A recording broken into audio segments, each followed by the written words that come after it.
Alright. So, okay, panibagong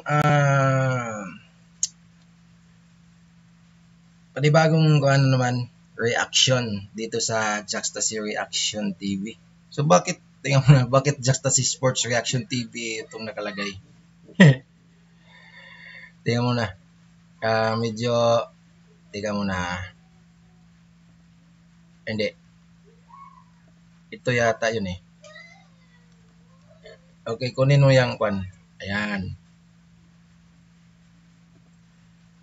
Ayusin muna natin to kasi bakit ganun yung nakalagay eh.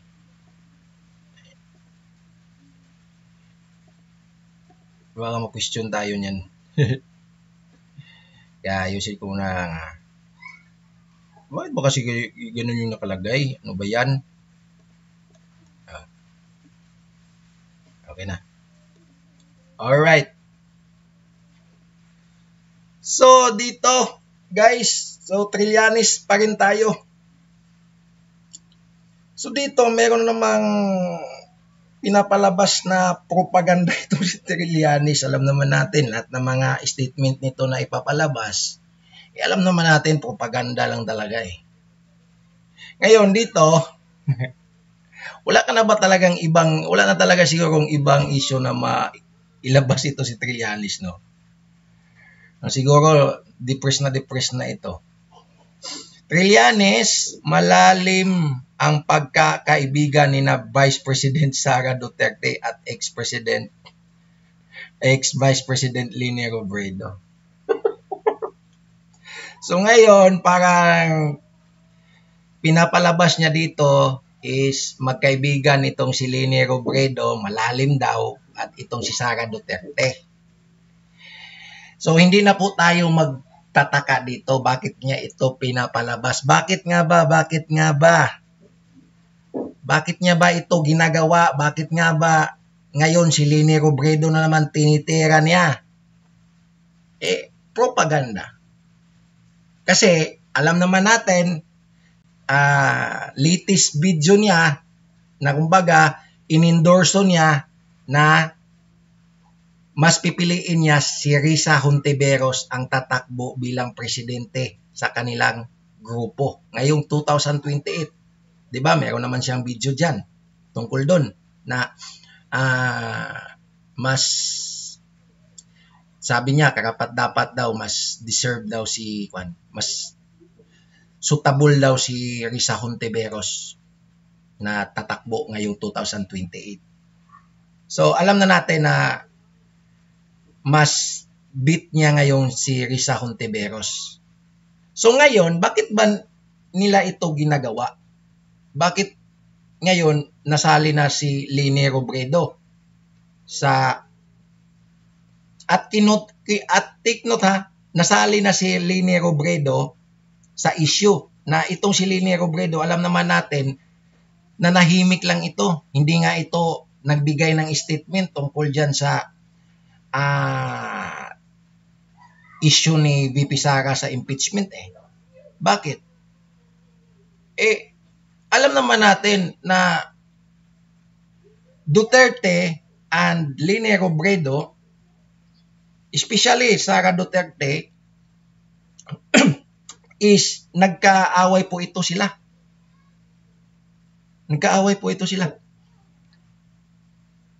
Then,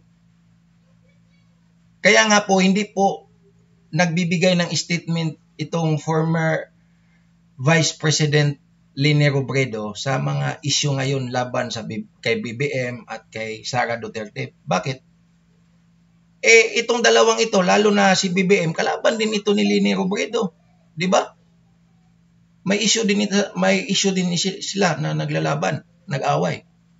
In terms nung parang anomalya doon sa eleksyon. 'Di ba?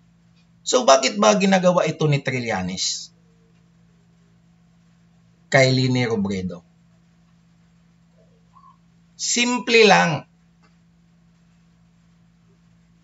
Alam naman natin si Trillanes is wala siyang ibang alam gawin kundi maglabas ng propaganda.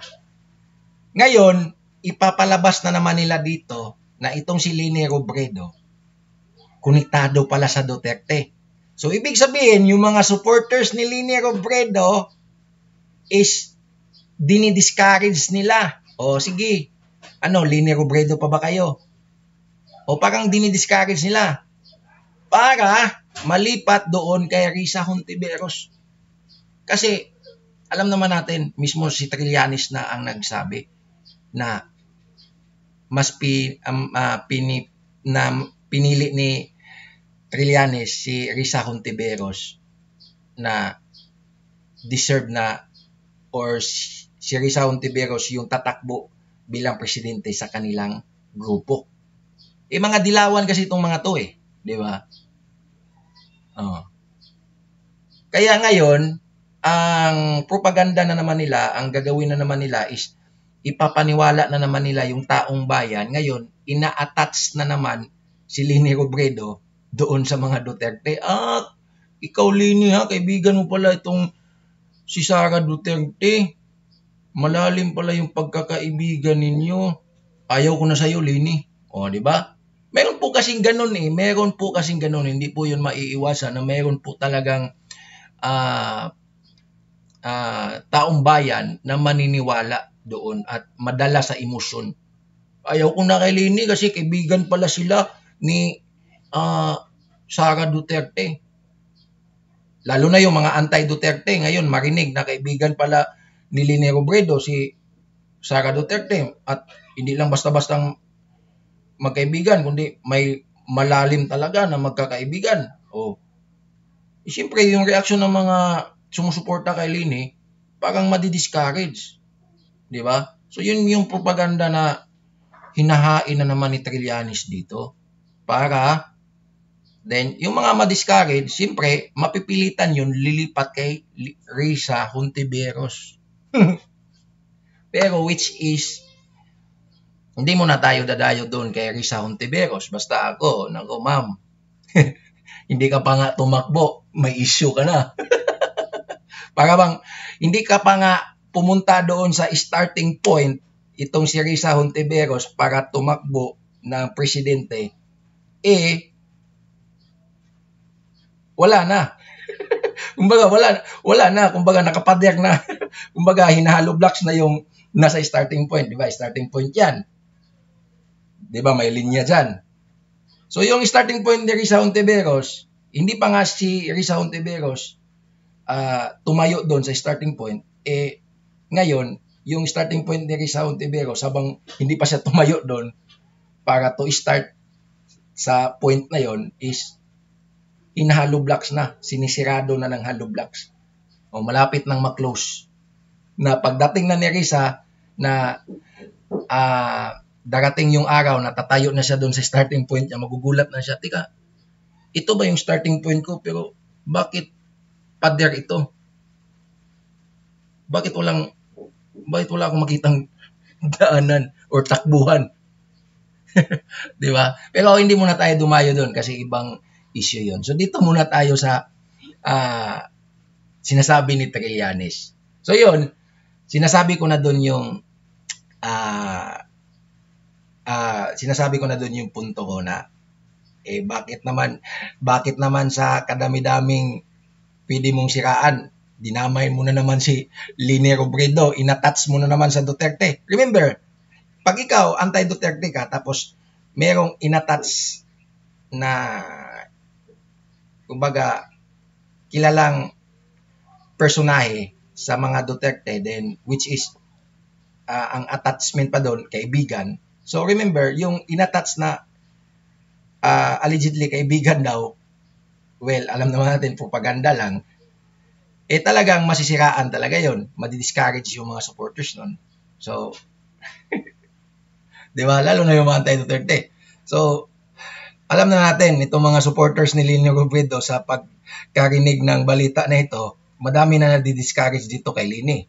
Hindi ko nila lahat, pero meron talagang nadi-discourage yan. Ay, Leni, ayaw ko na sa'yo kasi may malalim pala kayong pagkakaibigan ni Vice President. Alam mo naman, ayaw ko kay Vice President. Anti-Duterte nga ako Ngayon, may balita na lumabas.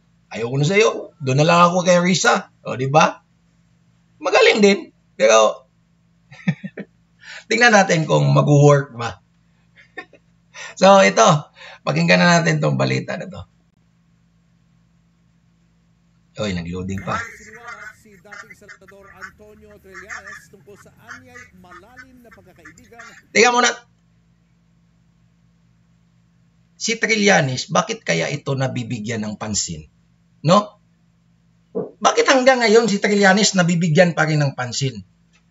Malamang siguro, may nakasuporta kasi dito eh. May nasa likod kasi nito.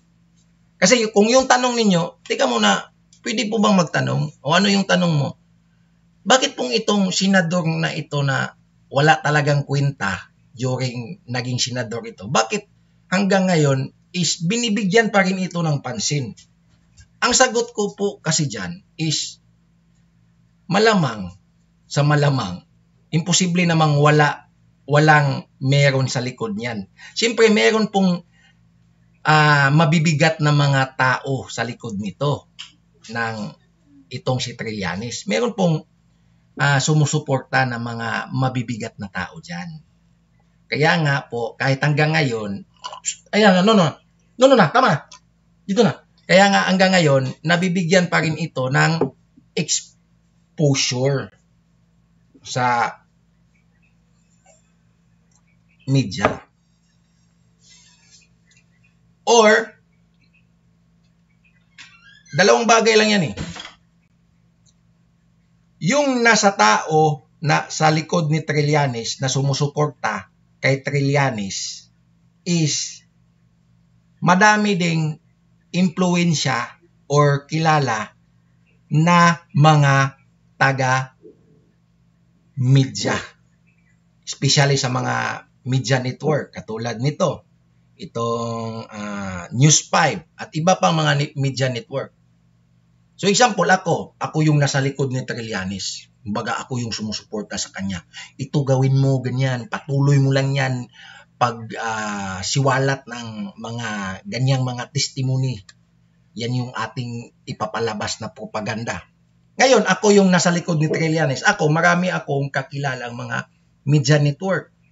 Kilala ko yung News 5, iba't ibang mga network, One Billionario, marami pang iba. So, in short, pwede ko kasing lakarin yan dun eh. Na, Brad, pwede bang magpapunta ka doon ng reporter kay Trillanes? Then, after that, i-broadcast mo sa during live ninyo at i-balita ninyo yung interview na ginawa ng reporter mo kay Trillanes para kasi meron akong ipapalabas na propaganda. Maganda to, Brad. Yung kumbaga mga connivance in crime, di ba?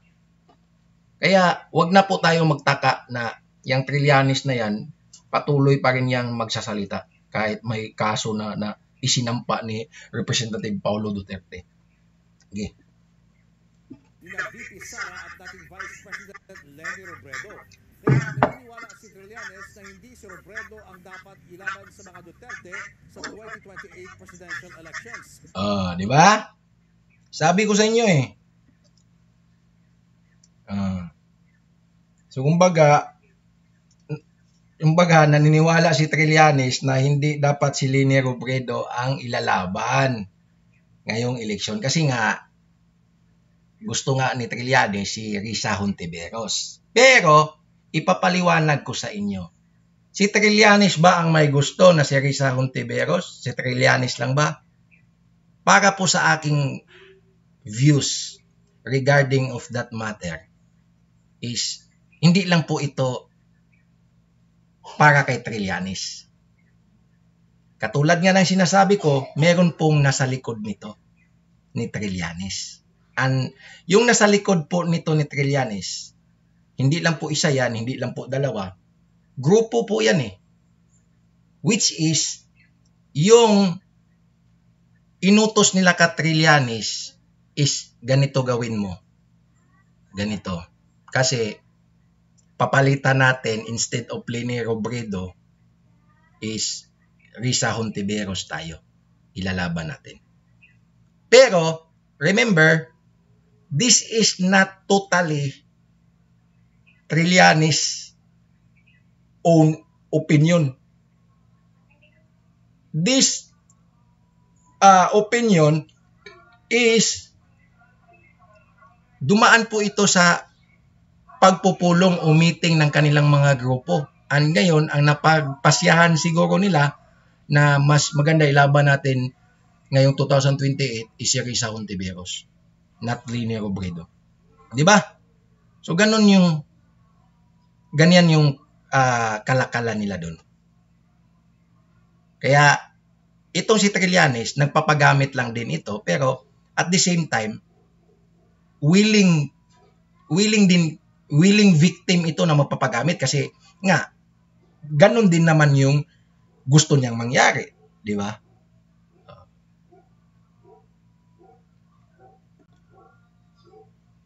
Sige. Nasa frontline na balitang yan si Marian Enriquez. Frontline. Kung si dating Vice President at ngayong Naga City Mayor Leni Robredo raw ang nanalong presidente noong 2022 elections, malamang ay hindi nito ibibigay si dating Pangulong Rodrigo Duterte sa International Criminal Court. Okay. So yun yung argument ni Trillanes doon. So yun yung parang argument niya kung bakit hindi nila pinili si Leni Robredo na tatakbo ngayong 2028 sa presidential election. So yun parang napagsunduan nila sa kanilang grupo. Kasi remember always, like sinasabi ko, si Trillanes, hindi lang po siya nagsusulo dyan.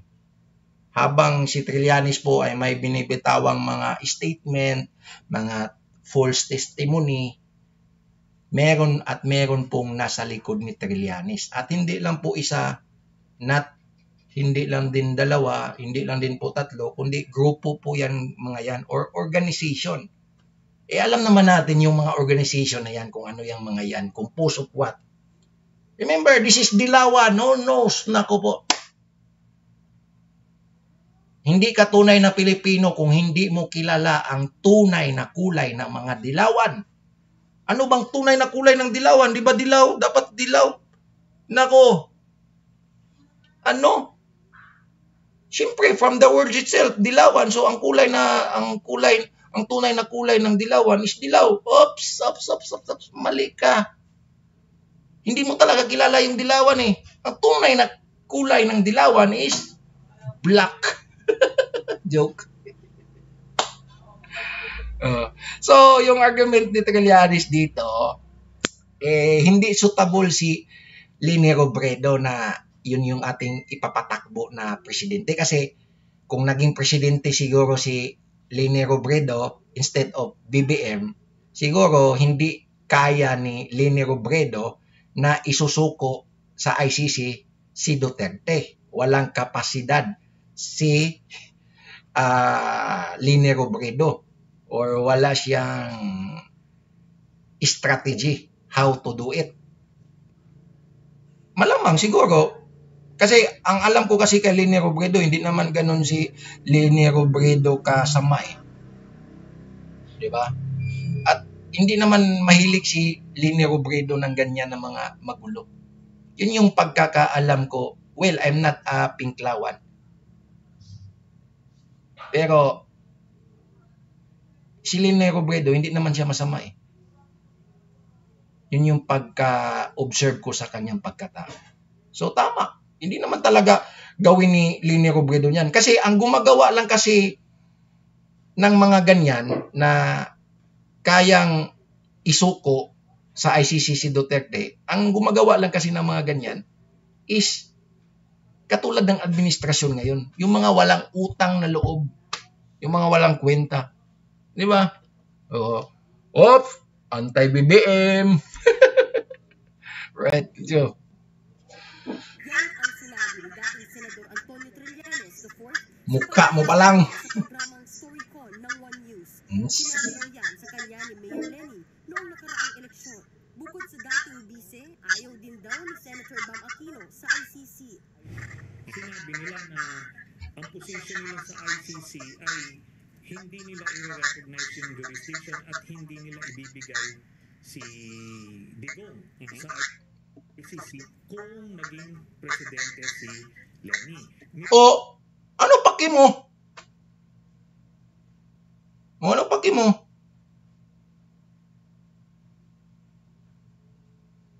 Ano paki mo? Ano yung power mo to overpower the decision of the president? Example lang, kung naging presidente si Leni Robredo. What is your power to overpower Leni Robredo decision?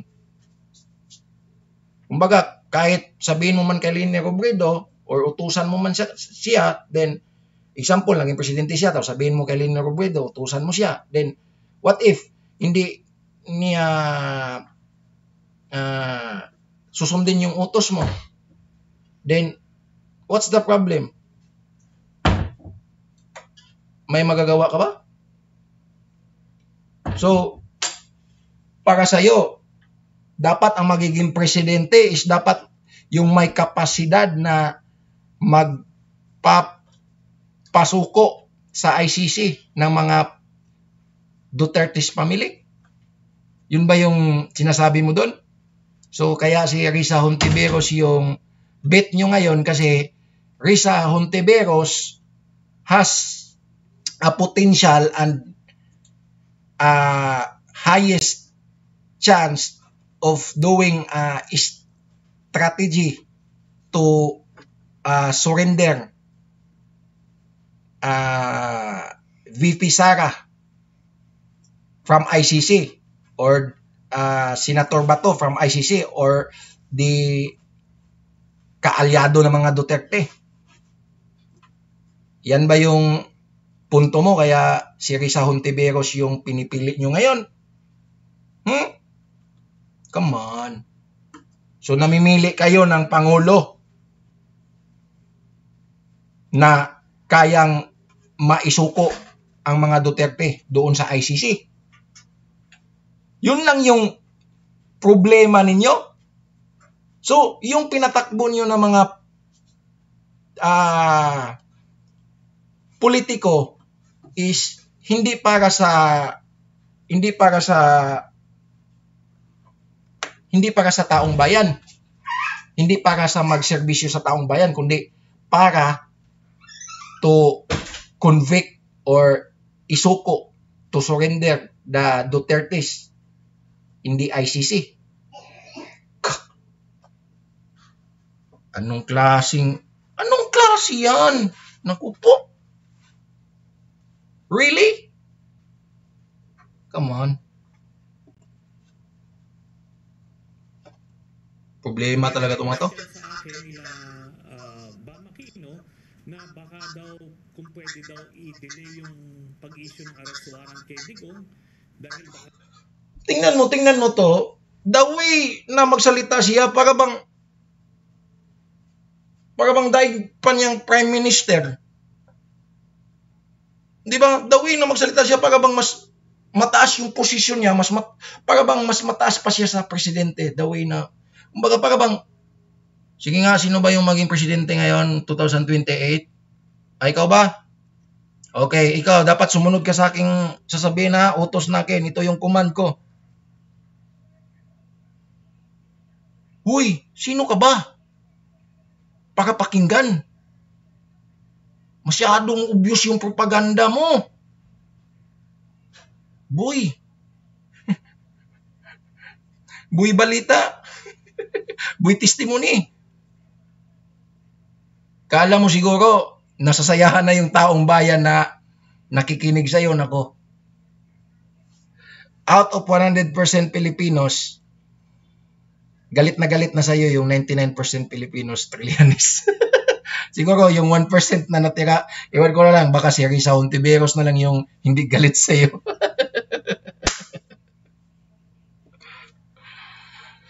Makaka-apekto sa kandidatura nila.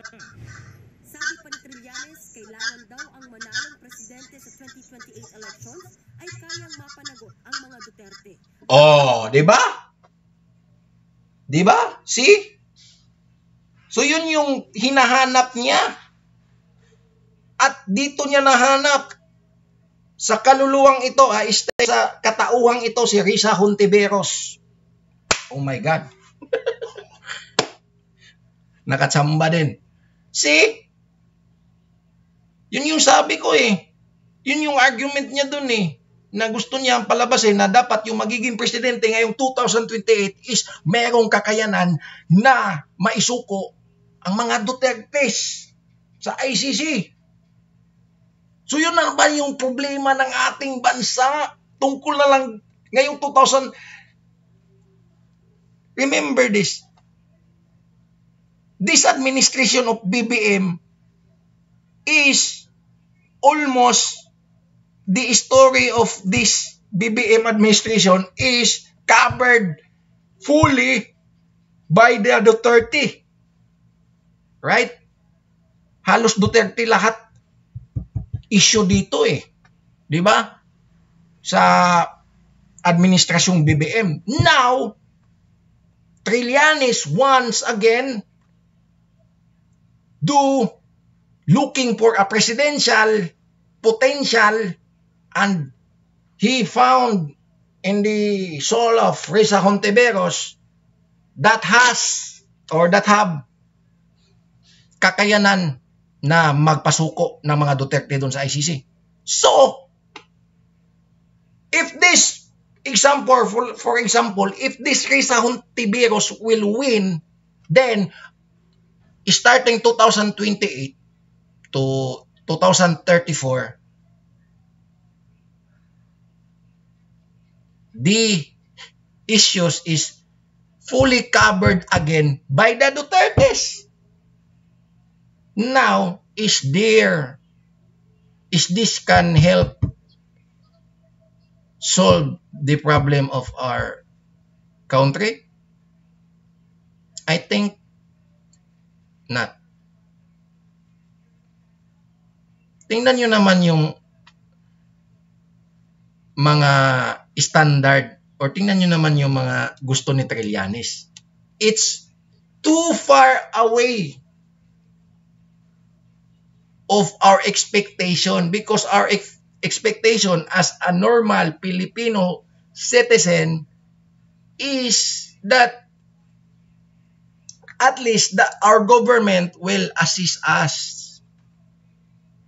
And at least for ordinary citizen that we feel that there is a government that guide us, assist us, and give us more benefits.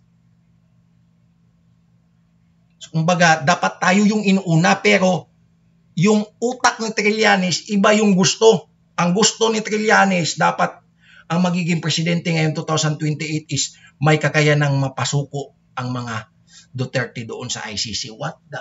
Oh my God. Is this real? Come on.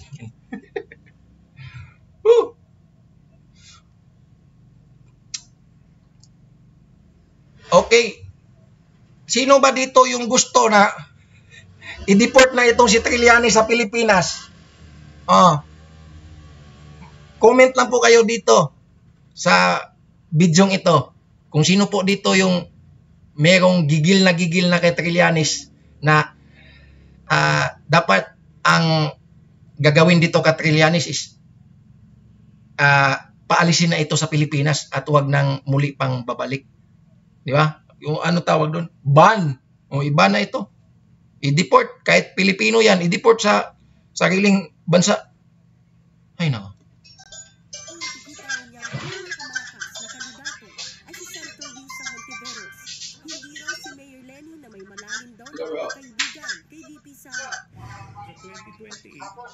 Bro. Kasi na po kasi bro, kasi pwede mag-washing mo ba pick up yung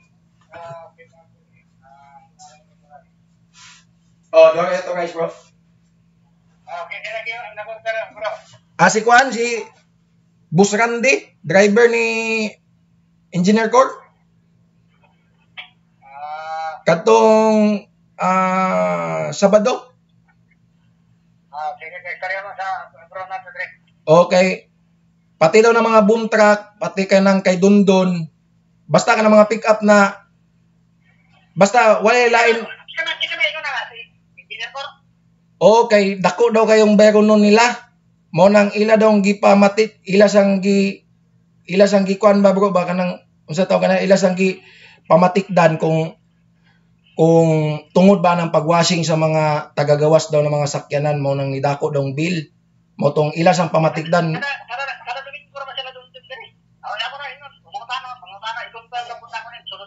O tanan mga boom truck, tanan daw.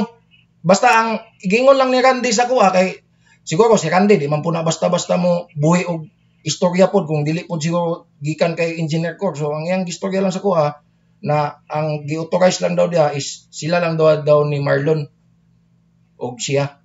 Then mo gani. Do kuan lang ina lang na si Kwat. Ina lang na ingon man jud si Kwan.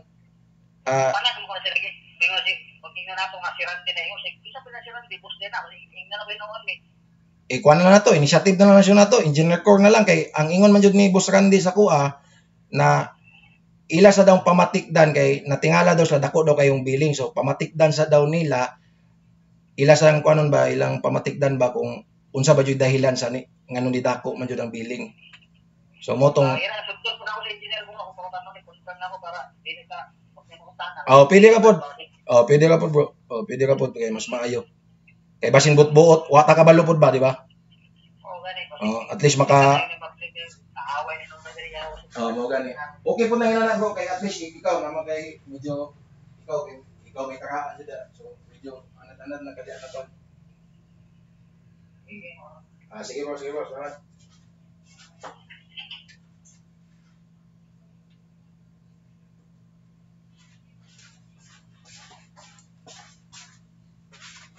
So, okay. Ano na ba to? Magkaalyado at magkaibigan sila ni Sara Duterte. How deep does this friendship go, do you think? Up to now, si Mayor Lenny has yet to say anything about the impeachment trial of Sara Duterte. Alam mo, malakas na boses yan, pero she's quiet. Obsessed na obsessed? Pag makarinig lang ng do, pag itong mga tao na ito, pag makarinig lang ng do, Cherry Sauntiveros, Trillanes, De Lima, sino pa, yung iba mga kongresista, mga anti-Duterte, pag makarinig lang ng do, nako, biglang agad ganyan yung tinga niya, no? Do, then next, pangangan yan, Duterte, my God, may panic mo agad yan eh. Triggered na triggered, Duterte. Ganito yung mga to. Wala pang komento rito sina Mayor Lenny, Senator Bam at VP Sara. Wag na kayo mag-comment, Mayor Lenny, VP Sara at Senator Bam. Wag na kayo mag-comment. Hayaan nyo na yan. Wag nyo na yan i-entertain nitong si Trillanes na yan. Huwag nyo na i-entertain yan. Kung ako sa kanila, hindi na ako magko-comment yan. Hayaan ko na lang yan. Siguro yung comment ko, kilala nyo naman si Trillanes. Parang nasisirang kuha na yan eh. Nasisirang prutas or kahoy or puno o ano ba. Woo! Okay. So,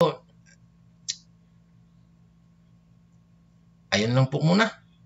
So hanggang dito lang po muna yung ating about dito tungkol dito sa bago na magpropaganda ni Trillanes. So hanggang dito lang po yung ating reaction video. So maraming salamat po sa panonood, and kita-kits na lang po sa another video na i-upload natin. So ayan po, bye-bye, at lagi pong tatandaan, always do what is right and do not do what is wrong.